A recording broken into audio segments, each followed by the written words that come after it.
Thanks, Paul. Hi, Graham. Can you hear me? I can hear you, Paul, yeah. Oh, great. Thanks. Graham, listen, a fantastic weekend for you. Of the five teams below you in the table, I think they took just 1 point between them over the weekend fixtures. How significant do you feel that victory was against Arsenal with that in mind? I think it was more significant for us as a group, as a team. We've waited a long time, so it was just nice for us to get the 3 points, irrespective of what anybody else is doing. I think it was important for us, and it gives us something to go forward with. Even though it's a big 3 points, it is just that we have to carry on.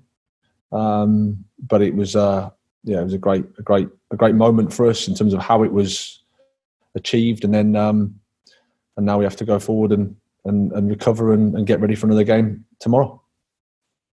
Neil Maupay was very vocal after the game. Did you like that honesty, that fighting spirit in those words, added to the fact that he had obviously got the last minute goal as well? Well, he's that type of character, Neil. He's not shy to say what he thinks. He's a fighter. Fights for the team, fights for the club. Wants to do well for himself and for us, his teammates. You can see that in how he plays the game. Sacrifices himself a lot and runs for the team a lot, and then to still try to score in the Premier League is not easy, especially in your first season. So I think he's adapted really well, and we're happy with him. And like I said after the game, I'm thinking he'll get better and better. What have you said to him since Saturday, just about the Leno incident? Oh, nothing. I mean, it's an incident that's unfortunate. It can happen on a football pitch. It's an innocuous challenge, really, coming together. Both of us, as much as Neil's a competitor, he doesn't want to go out there and injure people on purpose. We wish the player a speedy recovery, but unfortunately, these things happen on a football pitch. Are you expecting Guendouzi to be charged by the FA after the weekend's incidents? I've not given it a minute's thought, to be honest with you. It's not my thing to concern myself about. I mean, it's just I didn't think there was too much for them to worry about. It's a team just lost a goal in the last minute. A lot of emotions. I think that's understandable. So I didn't see anything too serious for anybody to get involved in. Just a final one for me. What are you expecting from a Brendan Rodgers Leicester side? A very good team, a very organised team, a very powerful side. Players that have won the Premier League, great experience, a mixture of that experience plus some younger players with not just potential, but can affect the top end of the Premier League at the moment. I mean, I think they're third, so they're there absolutely on merit. They can attack you in lots of ways, and defensively they're really strong as well. So no, they're a top team, and Brendan's done a fantastic job there. Thanks, Graham. Cheers. Cheers, Paul. If we go with James Burford next. Cool. Hi, Graham. How you doing? Hi, James. Yeah, good stuff. So I just want to ask you about the winning goal, because it was amazing, really, wasn't it? The dummy run, the pass, the finish. It's something we're used to seeing, I guess, an Arsenal side score. So given that it looked like it could have been a move that was practiced in training, that must be very pleasing for you as the coach. Well, the goal was sometimes in football. It's just about these moments. Players just have an understanding, non-verbal communication, and just things happen. And it was a great goal, one worthy to win a game of football. Nice pass from Alexis, great touch around the corner from Aaron Connolly, and then a really good finish. So yeah, it was a nice goal and certainly a nice moment for us. One of the best moments I would have said at the Amex for a while, I'd have thought. And the breathing room that win has given you, first game back after the restart as well. How much of a relief is that? Well, every 3 points in the Premier League is just so hard to come by that, firstly, that's the most important thing. We can't worry about what other people do and the league table necessarily. We just have to try to do our own thing and focus on what we have to do. But it's a really big 3 points. But if it's the only 3 points we get, it's of no use. We've got a lot of work to do. We know that, and we're still aware of what we have to do. We're still fighting. We're going to give everything we have until the end of the season and get as many points as we can. We've got 24 points to play for, so that's what we're going to focus on doing. And then just finally from me, I just want to ask you about Jamie Vardy, because he's one of those players that I think a lot of managers come up with a specific plan for, because he's got such obvious skills, the pace, the chasing down, the running in behind. How do you as a manager plan on dealing with someone like that? Well, even if I know, I wouldn't be telling you, that's for sure. But he's an absolute top player, and top players, even though you've got a plan, can still produce something. He's been one of the Premier League's best, Premier League winner. He was incredible at the Amex here earlier in the season. So I have huge respect for him and what he can do.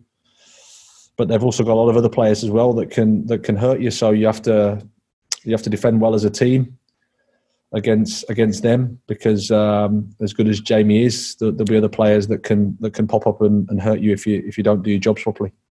Nice to speak to you, Graham. Thank you. Cheers. James Savundra next. Hi, Graham. Hi, James.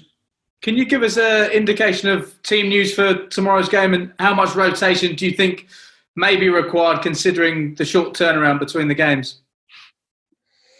That's something we have to consider, of course. We have no injury problems from the game, so we're pretty much as we were. The guys have been recovering, and we'll assess everybody again tomorrow. But we'll pick the team that we think is the right one to do the best we can against Leicester.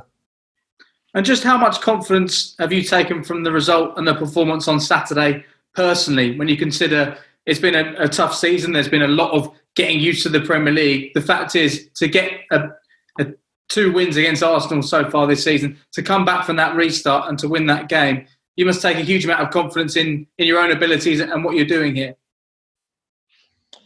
Well, I think for everybody, we're in this business to get results and to win football matches. So when you don't do that for a time, it does test you. But again, this is the highest level. So if you don't expect to test at this level, then you're in the wrong game. And actually, you learn and you come through and you realise about yourself, and it's part of the challenge.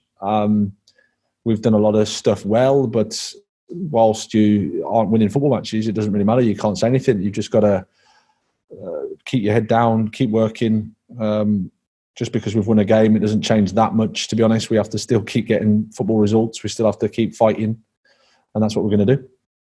And just finally from me, are you setting up for this game as if it's any other away game? We've spoken in the past, and you said that the crowd is, of course, one of the biggest things when it comes to home advantage. But I wonder if you're going to set up slightly differently, considering the fact that there won't be a crowd there at the stadium tomorrow. I think we have to set up in a way that we think can give us a chance to win, or to get something, and if not to win, to get something from the game. That's how we should approach it. And then always you have to look at the external factors against you, I suppose, and that's the opposition, that's the environment you go into. They all come into your thinking a little bit. At the same time, always focusing on your team and what your team needs to do, and make sure we're organised and we have an understanding of what we're trying to achieve. Thanks, Graham. Cheers. Johnny Cantor, ready to roll? Yeah. Graham, nice to see you. Hi, Johnny. You talk about fighting spirit, battling. You've only lost 1 in the last 6. How pleased are you with the fact that your team is very difficult to beat at the moment? Well, this time last week, Johnny, it wasn't quite as positive as that, was it? It's amazing what a win does. But no, the spirit of the players has been really, really good. The environment here has been positive, and that's not easy to say, especially when you haven't won for so long. You know, it's we're football players. We want to do well, and I've been in lots of situations where, you know, football results, if they don't go your way, the mentality, the mood, the environment can turn quite negative. That's not been the case here. We've always been ready to battle for each other and fight for each other.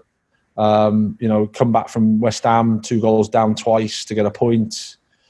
You know, we've come back in games before. It's nice to come back and turn a game round, because that's not easy in the Premier League. But I think those things have always been important in the teams I've worked with, to be able to fight for each other, to run for each other, to work hard for each other. They're fundamentals. What about Brendan Rodgers and the job that he's doing at Leicester, Graham? Are you a big admirer of his? I am, yeah, really, really much. He's done, you know, given real clarity, I think, given a real identity, a real structure. Like I said, they can attack in different ways. Good with possession, but can also really hurt you on transition and the counter-attack, and they press well and they can defend deep. So as you'd expect from a team that's in the top 4 in the Premier League, Champions League spots, they're an all-round really, really good team, and I think he's done a fantastic job there. And just from your point of view, anything that you took from the experience of Saturday, and as a manager, in a competitive game behind closed doors, is there one sort of takeaway that you had from it, or something that you found that maybe surprised you about the whole experience? Amazingly, you know, you just get into the game. Once the game starts, you're that caught up with the match. It's strange sometimes. You hear the radio commentary in the back, some of the press guys speaking. It's a bit strange. Normally you can't hear that, and there's the noise of the crowd, of course. But no, I think once the game went, it felt like a competitive match for us, and we were into it, and so was Mikel and his staff, and it was a Premier League game. Lovely, thank you.